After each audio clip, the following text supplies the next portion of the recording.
नमस्कार दोस्तों, स्वागत है आप सभी का मेरे YouTube चैनल प्रकाश ऑफिशियल पर। आज मैं आप लोगों को कहानी सुनाने जा रहा हूँ, तो आइए सुनते हैं कहानी। धन्यवाद। मैं काल का साक्षी हूँ।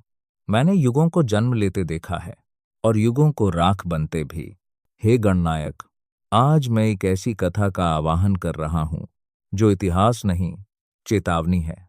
भारतवर्ष की मध्य भूमि में अभ्युदय नामक एक साम्राज्य उभरा था। यह राज्य तलवार से नहीं, बल्कि नीति, त्याग और भय से शासित था। यहाँ सिंहासन वही पाता था जो युद्ध जीतने के साथ अपने ही रक्त से समझौता कर सके। इस साम्राज्य के भाग्य को 3 रेखाओं ने बांध दिया था।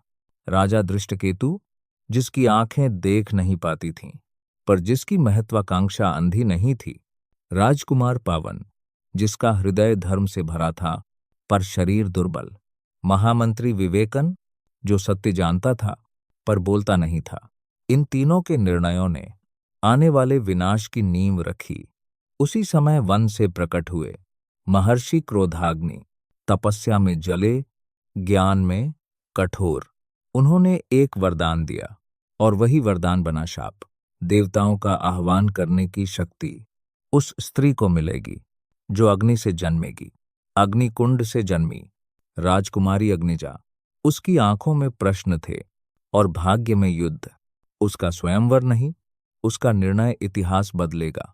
उधर जन्मा एक योद्धा, शूर्य, दानवीर, अद्वितीय धनुर्धर, पर पहचान से वंचित। वह सूर्य का पुत्र था, पर संसार के लिए केवल एक रथी।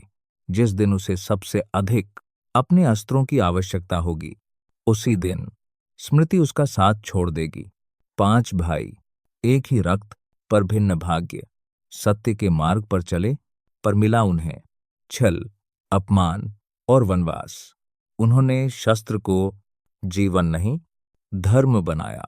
एक प्रतिभा थी, एक आश्रय, जिसने बिना गुरु के श्रेष्ठ धनुर्विद्या सीखी, पर न्याय ने उससे उसकी उंगली मांग ली। वह क्षण सबसे कठोर निर्णय था और सबसे बड़ा पाप भी। राज्यसभा में जब धर्म मौन था, वीर झुके थे और अधर्म हंस रहा था, तब अग्निजा उठी। शपथ, जिस केश को खींचा गया है वह तब तक नहीं बंधेगा जब तक इस सभा की भूमि रक्त से न धुले। उसकी शपथ ने युद्ध को जन्म दिया। युद्ध रचा गया, ऐसा कि देवता भी स्तब्ध रह जाएं। चक्रव्यूह, माया और विश्वासघात। पार्थ, तुम केवल निमित्त हो।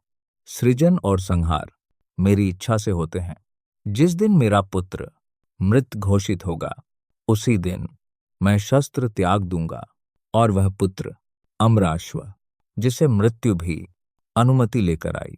जब जब धर्म डगमगाएगा, मैं रूप बदलकर लौटूंगा।